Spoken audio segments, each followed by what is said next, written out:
Welcome back to the show. We got a great one lined up. Somebody roll that beautiful intro.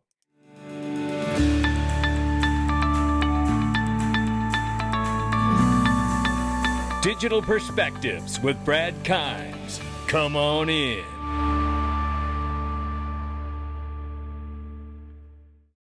Welcome back to the show. If there was any day you wanted to join us in the Freedom Zone, today is the day, ladies and gentlemen.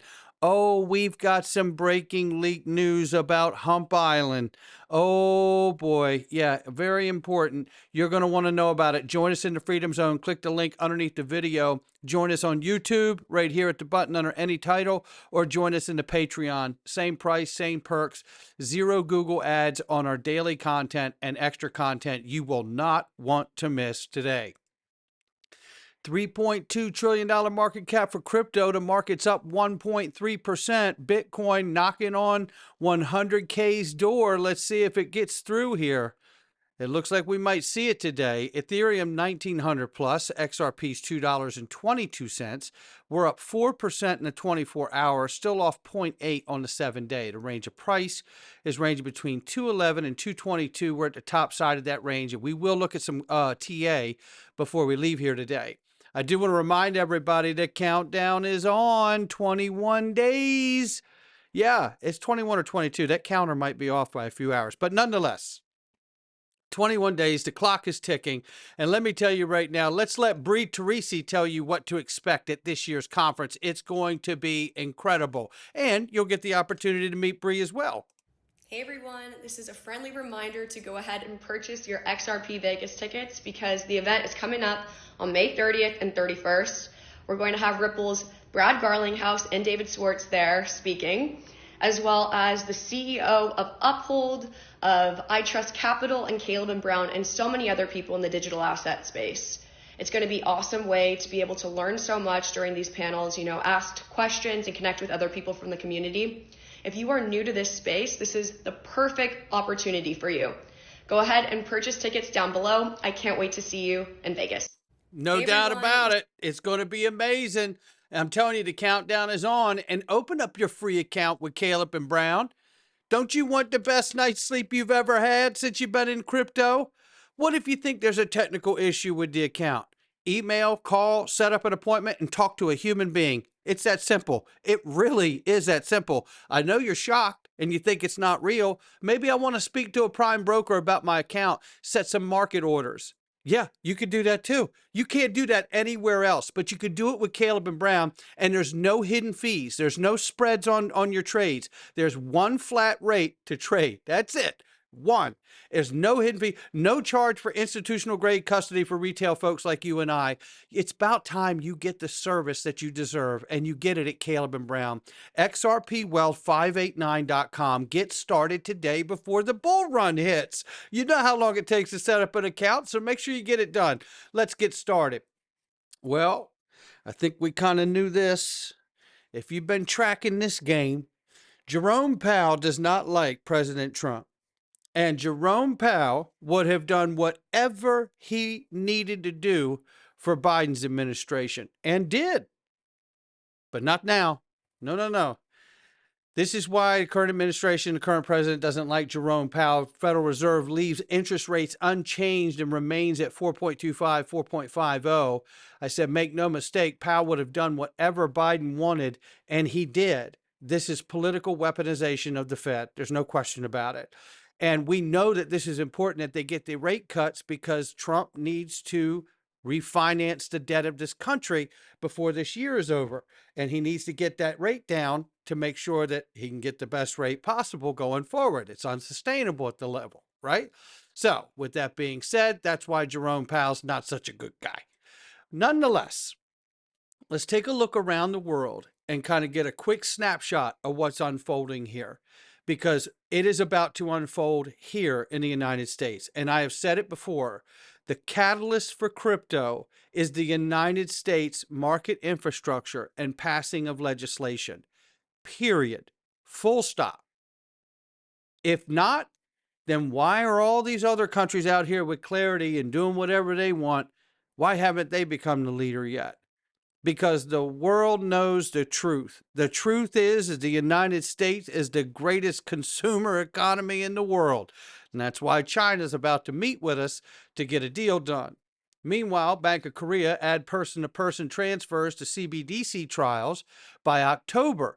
Starting in the fourth quarter, the CBDC's function and usage scenarios will be broadened. So there will be other countries, as we know, that will be launching direct currencies from their central bank and or government, which we are not going to have here. Stay tuned. Remember, SocGen Forge to launch its Euro CV stablecoin on the XRP ledger. And it's also going to be available on Ethereum as well, as we know. But nonetheless, I'm saying this, and I need to play this because, well, let's just get it really quickly here from Cassie Craddock. And let me bring it to right here. Really been interesting from a Ripple perspective. I'm responsible for Europe, and I think what we've seen over the last year, 18 months, 2 years or so is MiCA has really given banks and financial institutions this level of certainty to be able to lean into the blockchain and digital asset space. And so we've seen some really great innovative use cases on the back of that. So, we partnered with SocGen Forge, one of the leading banks here in France, firstly around custody, but now more broadly on issuing their Euro CV stablecoin on XRP Ledger. How about that one, right? So the reason I'm bringing this up is because the world isn't waiting, but we also know that the largest economy in the world isn't playing yet. Well, we're about to. We're about to. I put this out yesterday because the European Central Bank plans to partner with private sector to develop a digital euro. In a press release with the European Central Bank claimed that findings will be shared in a report later this year, and we can't wait to see them. And I shared the Digital Euro Association partners with Ripple. And then Anthony Welfare, former Ripple advisor, shout out to Anthony, says the DEA Association is not the European Central Bank. And I said, I know, we know, Anthony. And matter of fact, feel free to DM me if I'm missing something here. Thank you. So the European Central Bank, as we know, is not a partner in the Digital Euro project in the sense of being an external collaborator, but instead, the European Central Bank is the primary institution leading and driving the development of the digital euro itself.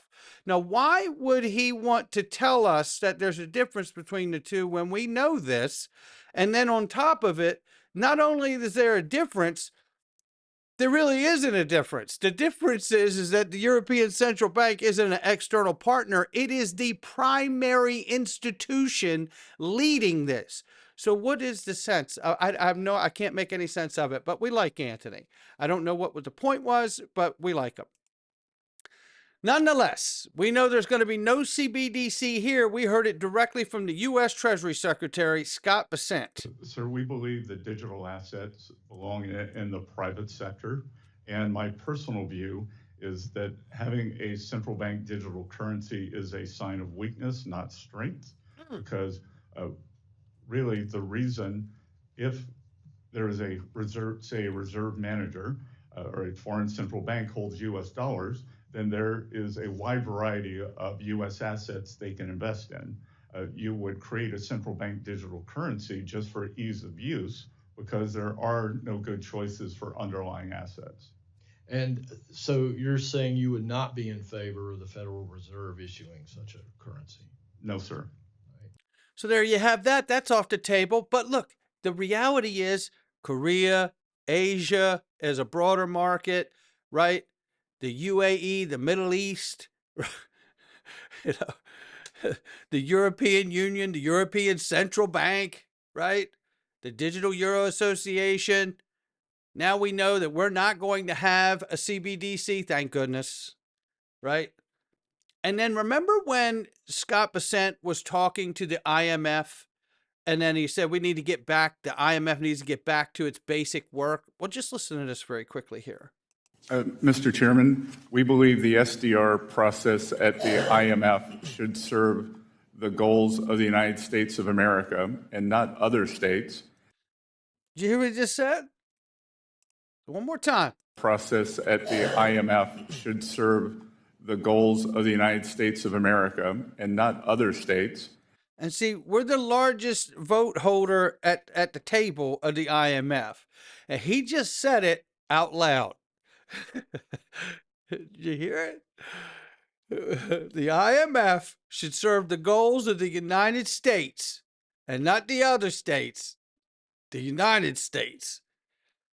And what is happening around the world? A digitization, a tokenization, a rolling out of a new set of protocols that are going to define a new digital on-chain economy.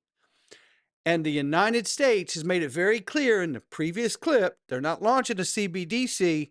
We know they're launching stable coins, aren't they? And they're going to do it in mass with private issuers. And then that brings us to the OCC. More than 50 million Americans hold some form of cryptocurrency. This digitalization of financial services is not a trend. It is a transformation. Here at the Office of the Comptroller of the Currency, we've confirmed that national banks and federal savings associations may engage in certain cryptocurrency activities responsibly in order to serve their customers. OCC-regulated banks may provide custody services, including the safekeeping and secure storage of cryptocurrencies and other digital assets, all on behalf of their customers. The banks we supervise also may buy and sell cryptocurrencies they hold in custody at their customers' direction. Additionally, these banks may provide other custody services, including record keeping, tax, or reporting services for their customers. OCC banks may use a sub-custodian to provide the same services. A sub-custodian, outsourced bank permissible crypto asset activities. They released this statement as well. This is unbelievable, right? It says national banks and federal savings associations may buy and sell assets held in custody at the customer direction and are permitted to outsource to third-party banks permissible to crypto asset activities, including custody execution services subject to appropriate third-party risk management practices, obviously, right? I mean, remember this? Remember when everybody was calling us crazy back in 2019 when we showed you the Consumer Financial Protection Bureau document? And on page 38, it talked about Swift's GPI innovation. And then what else did it talk about? It talked about closed network payment systems that non-bank remittance transfer providers have developed, continued growth, expanding partnership of virtual currency companies such as Ripple, which offer payments and messaging platforms, support cross-border money transfers, as well as proprietary virtual currency, XRP, which can be used to effect settlement of those transfers. And that would be banks and credit unions could reduce their remaining reliance on estimates, which comes back to the whole idea and the understanding of what we just went over about the idea that the OCC is letting go of the grip. The CFPB did it in 2019. And now we're seeing the other agencies lift off that boot so we can open up the market here. Ripple has been named in government documents. XRP's been named in government documents. The stage is set. It is the legislation we need now. And guess what? Stablecoin legislation is nearing a full Senate vote following the bipartisan deal. Now, we know we had 9 Democrats raise hell and say they didn't want to talk about it, and they have a problem with it after they voted for it in committee, which is why it was headed to a floor vote. Now, they're saying that possibly today we could get that floor vote because Senator Republican Thune said that the Thursday vote on the GENUIS Act is going down despite growing opposition. He's going to force them to vote. So we'll see what goes on here. Nonetheless, let's take a look here. As Senator Chuck Schumer has said in this, where is it at? Let me find this again. Right here. It was reported that Senator Minority Leader Chuck Schumer was particularly concerned about stablecoin giant Tether. So is that what the fight is about now?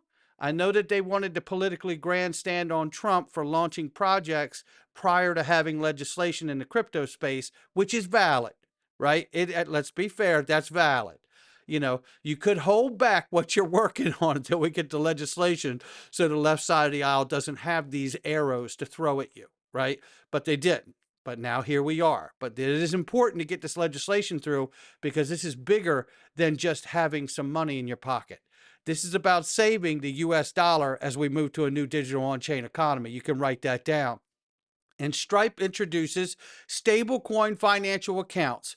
Hold stablecoin balances, send and receive funds, fiat and crypto rails, accessible from 101 countries. Dom from Easy A, who will be on stage at XRP Las Vegas, along with Phil, his brother. Easy A, shout out to you. Stripe's $1.4 trillion worth of transaction will soon be moving on crypto rails. That's what it means. And you're about to see Google do it, and Facebook do it, and Amazon and Apple. They're all doing it. Everyone's doing it. In short order, half the world's population will have a crypto wallet. You can write that down.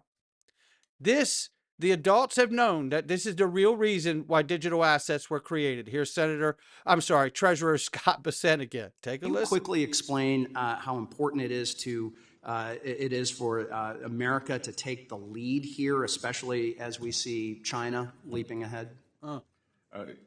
Yes, sir. We believe that the United States should be the premier destination for digital assets, and as members of this committee and the Senate are attempting to do, create good market structure around that, so that U.S. best practices are used around the world. And that's really the point, right, is having American U.S. best practices to sort of set the pace for others to follow, rather than us trying to fill in the holes that others that may be created as others set that pace. Yes, sir. And also that digital assets are an important source of innovation that will drive that can drive usage of the U.S. dollar around the world, as with stablecoin legislation.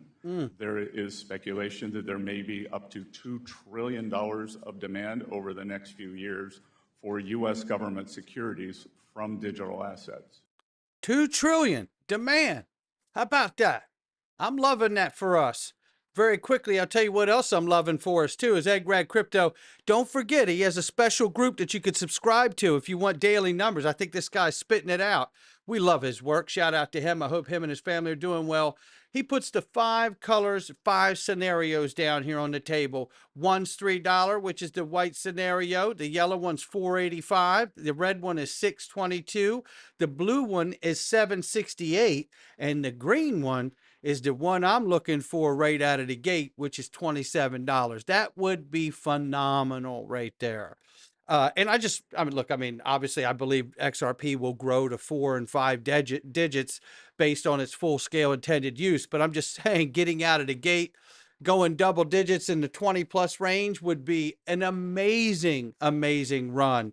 And with the legislation coming, which we don't have yet, but if we get, I do believe there's a great chance we could see numbers like that, because we've never had legislation and we're about to get it. This is a remarkable time. We're going into the Freedom Zone, and as promised, we are about to get into it. We're going to Hump Island, and boy, are you going to hear something leaked that is so powerful. There is no more guessing about whether this really went down or not. If you had any doubts at all, not financial advice from me or anyone else. It's just my digital perspectives. Come on in.